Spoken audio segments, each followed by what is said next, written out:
It's your first day of pro wrestling school. You don't know what to expect, but you do know that you want to make a good impression. So today's episode is all about some do's and don'ts of your first day in the ring.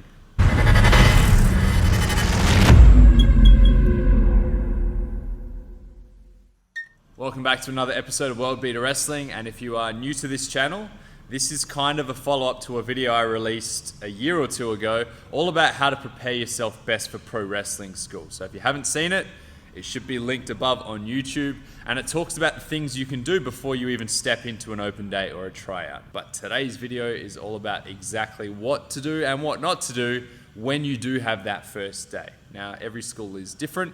Some schools have big group tryouts where you are either accepted or declined based on the potential that you may show.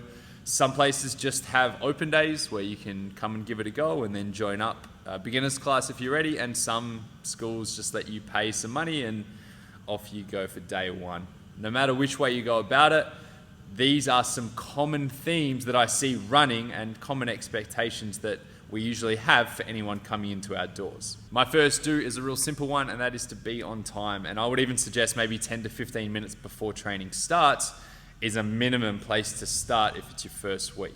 Often it's a good opportunity to meet the crew, introduce yourself, get rid of any nerves you may have, and there's also often paperwork to sign and other little admin things like that. So make sure you rock up on time for that first week. The next few suggestions are all hygiene related, and I can't believe that I actually have to say this, but to be honest, it's the most commonly neglected thing that I see from new trainees. Make sure that you shower before you come to training, and if you can't shower, some baby wipes, some deodorant. You don't want to be the stinky kid on the mats.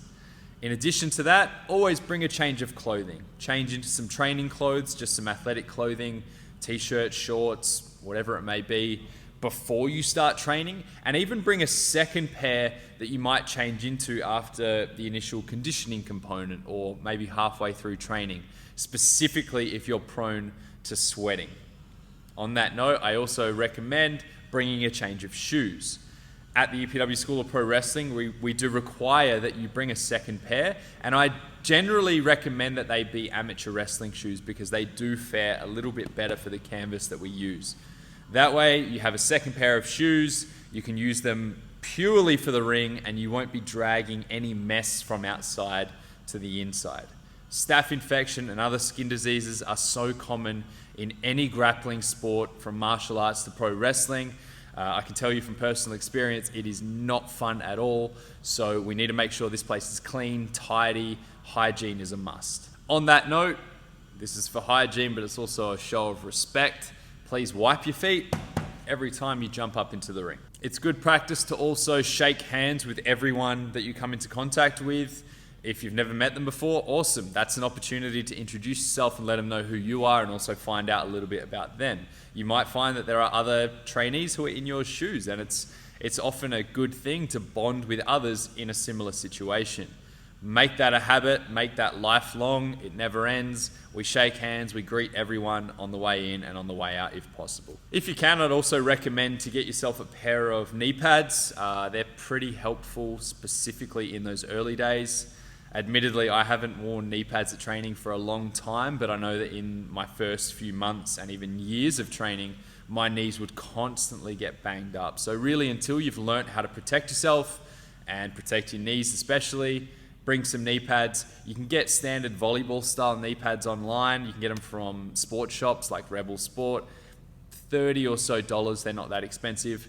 You can also get elbow pads. They might also be a bit of a necessity, but again, it comes down to you. I would say knee pads first, elbow pads second, and at the very least, it'll protect you from things like mat burn and other potential skin diseases that may arise from scraping your skin on the mats. Also, make sure to thank your training partners and coaches afterwards. We always show a little bit of gratitude for those who teach us and those who put their bodies on the line to help us get better as individuals. Now for the don'ts. First one is, do not wear jeans to your first day of pro wrestling training. And I'm not saying this to be funny or silly. It's happened so many times that it still lives rent-free in my mind. Don't do it. Use your brain. wear loose athletic clothing or even tight athletic clothing. Any sort of athletic clothing is fine, just don't wear jeans. What are you doing? If you're waiting in line, I understand that it may be a little boring for you, depending on your attention span, but this is actually a really good opportunity to learn by observing. You watch others, you see the mistakes they make, you see the things they do well. You watch the feedback they get, and you use that for yourself. We're not kids here, we shouldn't have to be told to stop talking. Show respect to your coaches, show respect to your training partners, eyes and ears open, mouth shut. But if you do have questions, don't be afraid to put your hand up and ask. It's a great way to reflect on and consolidate your learning, especially if you're having trouble to really grasp new concepts. If your coach is giving you feedback, don't interrupt, don't make excuses, especially while you're still at that novice level. Maybe something did get in the way. Maybe something did affect you from doing that technique properly that shouldn't have happened. Maybe your partner didn't cooperate. Whatever it may be, now is not the time for you to argue. If your coach gives you feedback and you thought, that's okay, I already knew that, cool. Don't say a thing. Thank them for their feedback and their suggestion and just do it better next time. Make sure you don't bring in any outsiders. I'm talking like family, friends, things like that. Or if you do, just make sure you clear it off with the training school that you're training at. I know from my experience, most places are closed off to the general public, and that's with good reason. You know, what we do, while it's quite open and people kind of know what's going on these days, I mean, a lot of my videos, I guess, peel back the curtain a little. We do like to keep a little bit of secrecy, a little bit of sense of mystique in what we do. So it's not really fair on yourself and others that we bring others in and just kind of expose everything for the world to see. A big one that I personally value is not giving up during a training session. The one thing I tell potential trainees during an open day is that I don't care what type of shape you're in, I don't care your experience, your physical fitness, anything like that. I just want to see a bit of heart. And I'll only ever push a trainee as much as I know they can handle. I'll never push them to a ridiculous level that they can't meet. So at that point, it becomes a bit of a mental game. And I want to see you push through the struggle. I want to see you work against your own mind and give everything you can to not quit on yourself.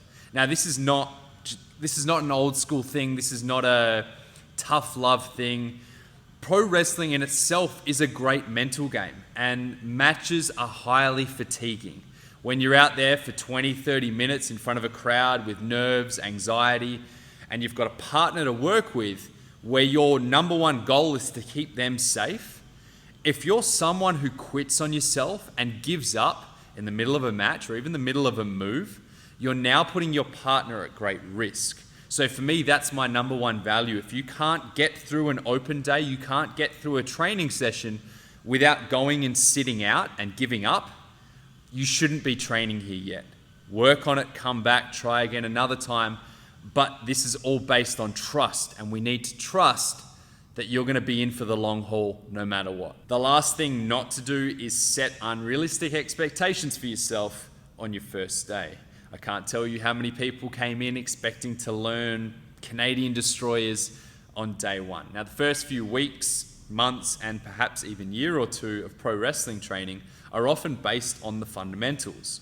We focus first and foremost on getting you into physical shape, getting your body mobile, getting your body strong, building your endurance, making sure that you can keep your partners safe even when you're fatigued. On top of that, we teach you how to keep yourself safe. We learn how to break fall, we learn how to tumble, we learn how to run the ropes safely, how to climb the ropes safely. And only then you might start to learn a bit of basic hold for hold wrestling, you might learn a little bit of grappling, you may learn some basic takedowns, but it's a slow process with very good reason. If you speed ahead, you start to push yourself way beyond your capabilities, that's when bad habits start to form, that's when injury risks start to rise, that's when we are no longer safe in the ring. So that's it. Those are my pretty obvious, in my opinion, do's and don'ts for your first day of pro wrestling training. Now, if you are a current pro wrestler and you have any other ideas in mind about what new trainees should or shouldn't be doing, don't hesitate to drop it in the comments below. If you have any questions or requests for World-Beater Wrestling, that's the same place to put it. If you're not already subscribed on YouTube, hit the subscribe button, ring that notification bell, and I hope to see you next week for another episode of World-Beater Wrestling.